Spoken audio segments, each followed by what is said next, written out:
We are drug addicts in recovery. We are sober today, and we have been for almost 2 years. When we, in 2020, in COVID, we got evicted from our home because of our addictions, and we had to move in with his sister. I'm so grateful for her, and she lives out here in Callahan. And we were only trying to stay there for a few months to get back on our feet, and we ended up being out here for a year living with her. And that is when DCF got in our lives because we couldn't get our act together.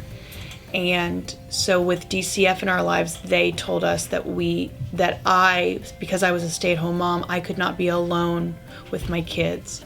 Since that horror story of a wreck that we were involved in, we've had a lot of angels along the way helping us through our situation, and people that didn't necessarily owe us nothing and just helped us, including this Head Start program. Because without Head Start, it wouldn't have given her the opportunity to continue her outpatient and do the things required of her by the judicial system.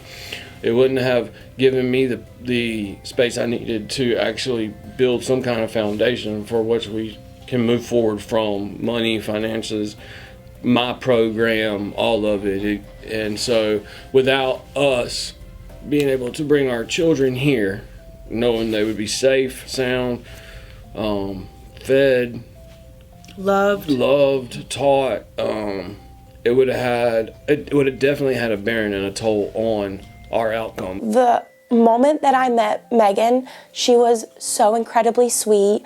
Josh was very kind, and when she realized that I was going to be here permanently, I remember her coming in my office, and she was like, "I'm going to close the door because I want to have a conversation with you."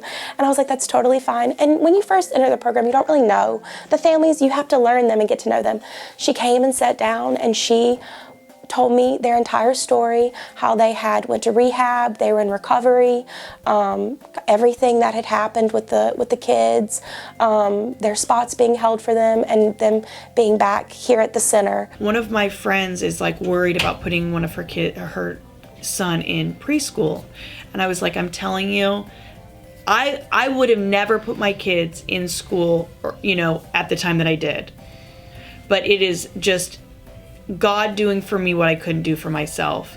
And I would never not recommend this program because the teachers just love your kids like they're their own.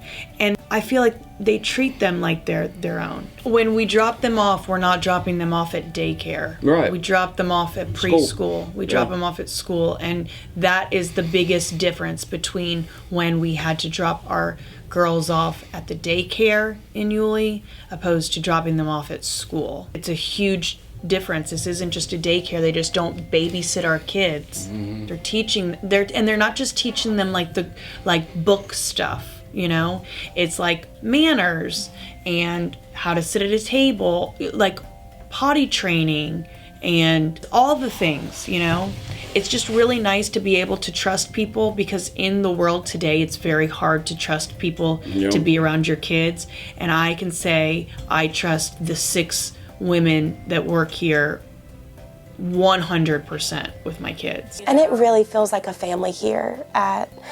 The children are so loved, and not just by the teachers, but by the center manager, myself, our kitchen staff. I mean, we all love the kids, and I think the families feel that. And I think that's why they really love their children coming here, because they feel the love and they know that their babies are being taken care of while they're here. And I feel like every parent wants that.